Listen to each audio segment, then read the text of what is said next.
November, 2019. I was 16, standing outside the school gym. It had to be around 9 at night, you know? The stage lights were still flickering inside. She laughed on the phone real loud. "You're too sensitive, it wasn't a big deal," she said.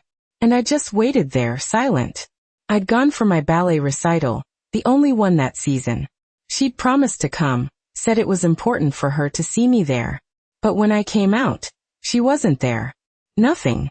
"You're too sensitive, it wasn't a big deal," she repeated, and her laugh echoed on the line. I stood alone outside the gym waiting. I think that's when something inside me finally broke. Because that was a huge event for me. Months of rehearsal, her promise, the audience. Seeing everything dark, the empty stage, it was a shock. I stayed quiet for a few seconds, trying to process it. I grabbed my bag, got up from that cold chair, and went to my room. Closed the door. It wasn't the first time, of course. When I was 9, she canceled my surgery at the last minute. Said she was sick, couldn't go. I was in the hospital, waiting. She didn't show up for 2 more days. Back then, I thought it was love, that she cared. And when I was 12, it was the swimming championship finals. She promised to come. I saw her in the stands beforehand. But at the last minute, she called. Said she was stuck in traffic, that she'd give me a hug later. I came in third. That day, I thought she cared. In 2017, I was 15, graduating high school. That event you wait your whole life for. She said she'd be there. I saw her at the school entrance, waiting to go in. But then came the text. "Something came up," she wrote. "Can't make it." I was devastated, but I got in line to take pictures with my friends. At the time, I thought she'd give me a chance, that it would be different. It always ended up like this, right? I let it slide. I pretended everything was fine, swallowed hard and moved on. Like nothing happened. But that night, talking quietly to myself, I said, "Enough. Really enough." I opened the computer. I started looking. I knew I had to find proof. I stayed up late, digging through everything I could. I needed something concrete. I was looking for old photos, Stuff from when I was a teenager, when you think everything is important enough to keep forever. I went up to the attic, that dusty place no one touches for years, full of cobwebs and forgotten memories. I opened a memory box that was there, tossed in a corner, heavy and full of junk. And inside, way at the bottom, covered by a pile of yellowed papers and broken toys, I found a 12-year-old calendar. It was a school calendar, the kind they gave out at the start of the school year, simple, with space to write everything down. It had been there a long time. I didn't even remember it anymore, lost among other memories. I figured maybe there was something in there, something I'd written down and forgotten. When I opened the calendar, the first thing I noticed was how many notes there were. But they weren't mine.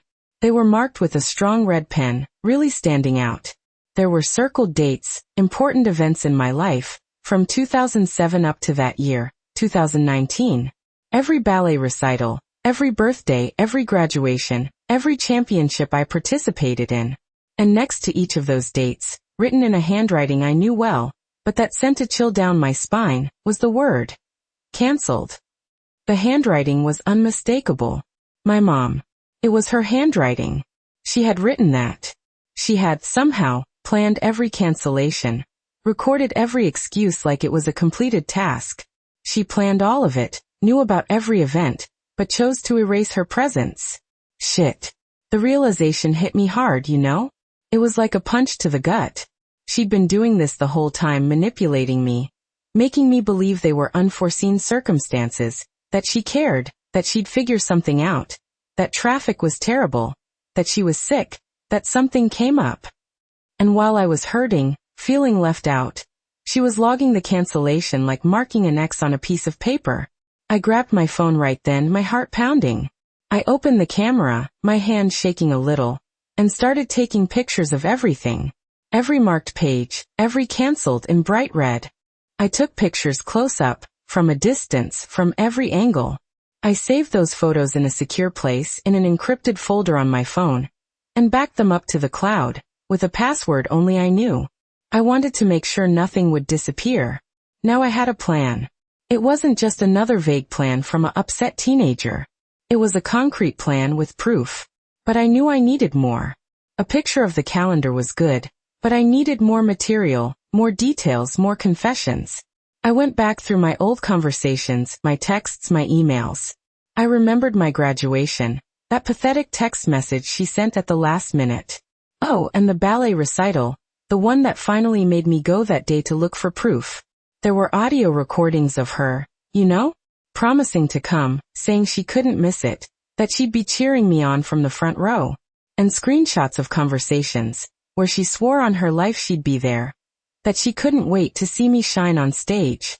All of it was scattered in old messages, in forgotten emails at the bottom of my inbox, in voice memos I'd saved for no reason. I needed to put it all together. Every detail, every broken promise, every event she missed that she tried to cover up. It was a macabre treasure hunt, but now I knew exactly what I was looking for and where to look. I started sifting through my old photos, my paper planners, the notebooks where I jotted down my appointments, anything that could prove I was there, that the event happened, and that she, once again, was not. Collecting every piece of evidence became an obsession, a mission.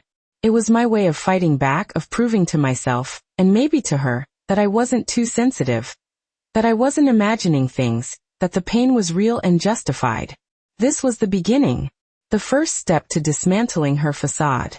I needed to connect all the dots, every broken promise, every event where she simply didn't show up, but that was vital to me, a milestone in my life. I had to assemble the complete puzzle of her neglect, piece by piece. Each piece of evidence collected was a small relief, a step away from that feeling of powerlessness that had followed me for years. It was like piecing together shattered glass to form a clear picture of reality. The calendar was the spark, but I needed the fire. I needed irrefutable proof, the kind she couldn't deny, that would leave her with no excuses. The search for proof became an obsession, an almost feverish journey. I spent hours on the computer, digging through digital files I didn't even remember having, rummaging through old folders on external hard drives and in the cloud, navigating through years of digital communication. It was like being an archaeologist unearthing the remnants of a relationship that, in reality, never truly existed, at least not in the way I idealized it. I started with the most significant events, those that hurt me the most at the time. I remembered one specific event, the school play when I was 14. I had a small part, but it was important to me, a small step in overcoming my shyness, and she had promised to go, swore she wouldn't miss it for anything in the world, saying it was a milestone in my school life. Days before, I sent a text asking if everything was okay, if she was excited, and she replied with a heart emoji and of course my love, I'll be there cheering you on. On the day of the play, of course, she didn't show up. I called several times, sent text after text, but her silence was deafening. The next day, she finally contacted me, saying she had a sudden bout of illness, and couldn't leave the house, that she was in bed. I saved that conversation, the screenshot of it was there, in my photo gallery, a constant reminder of her lack of consideration. I went after other things, expanding the investigation.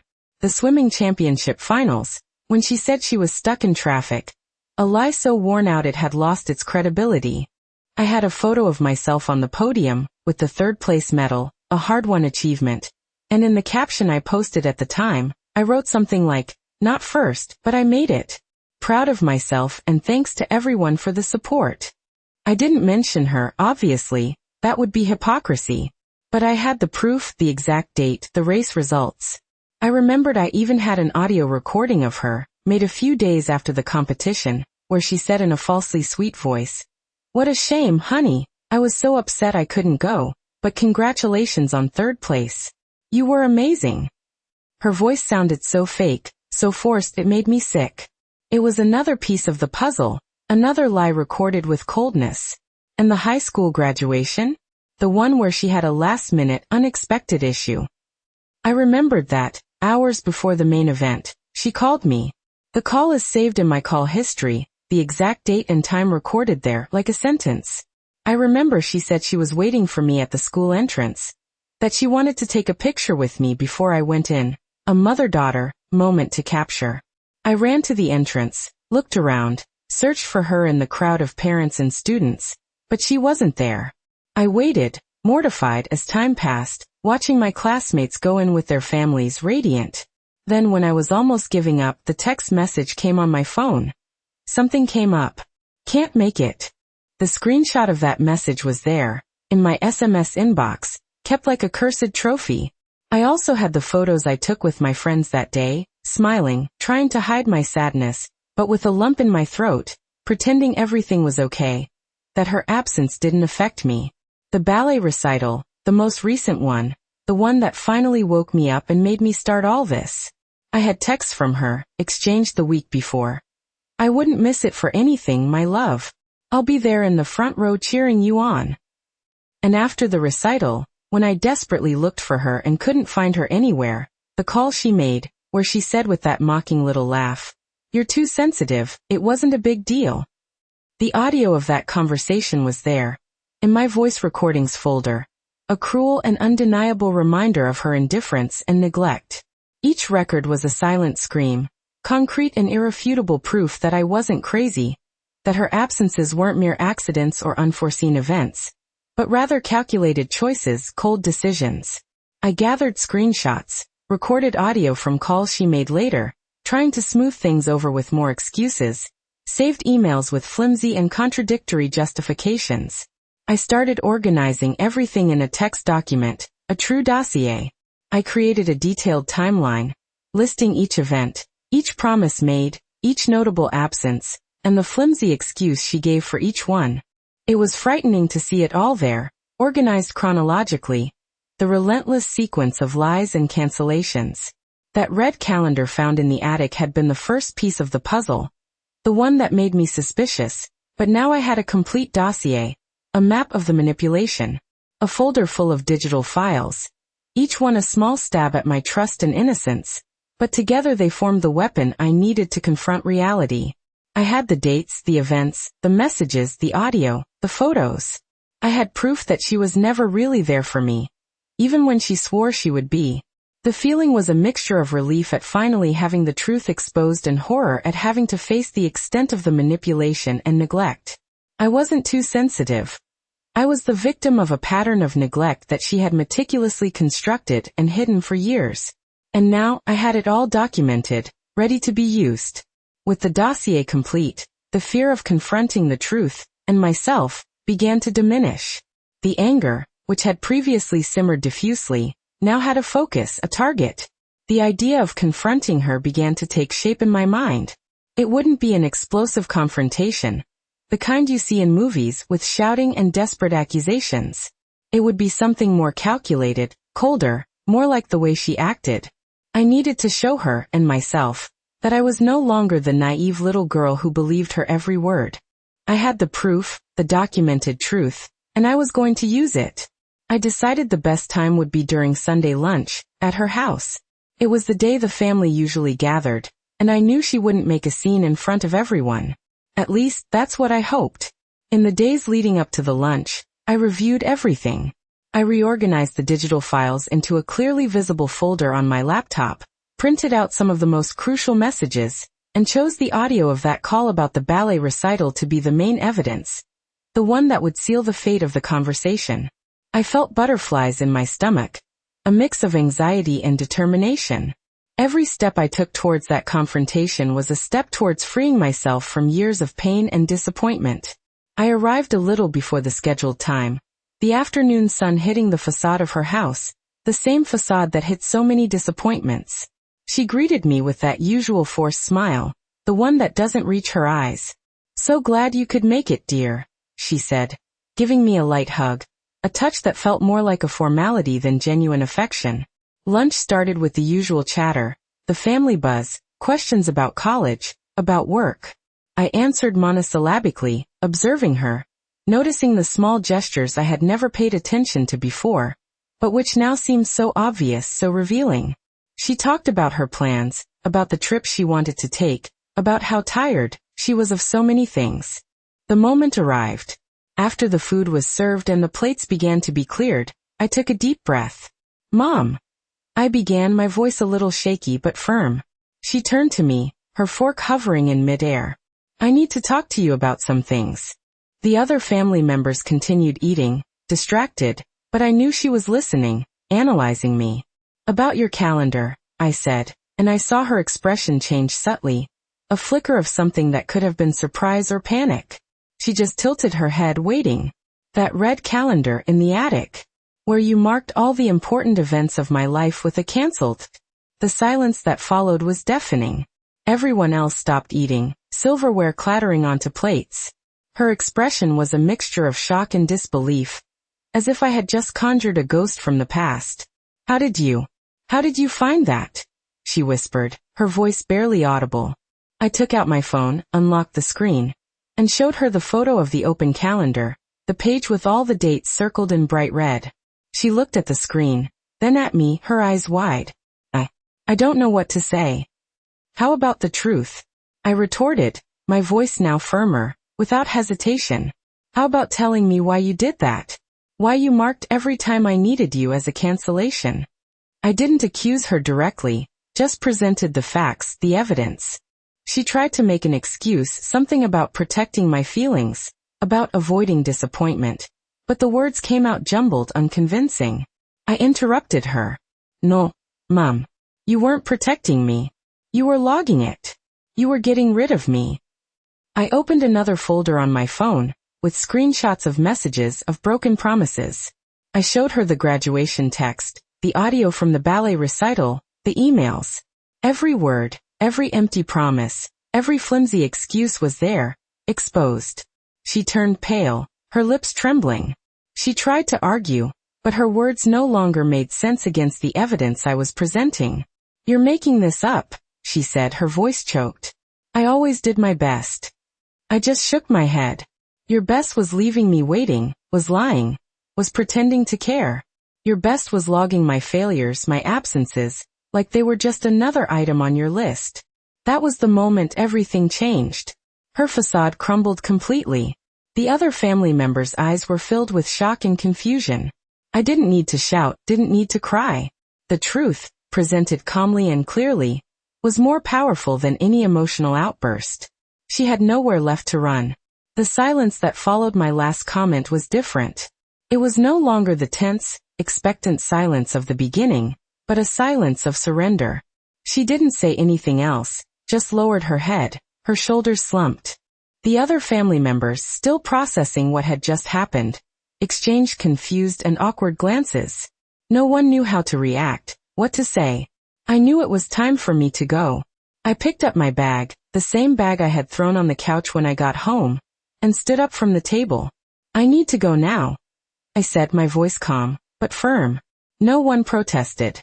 I knew I had created a before and an after at that lunch, and that things would never be the same.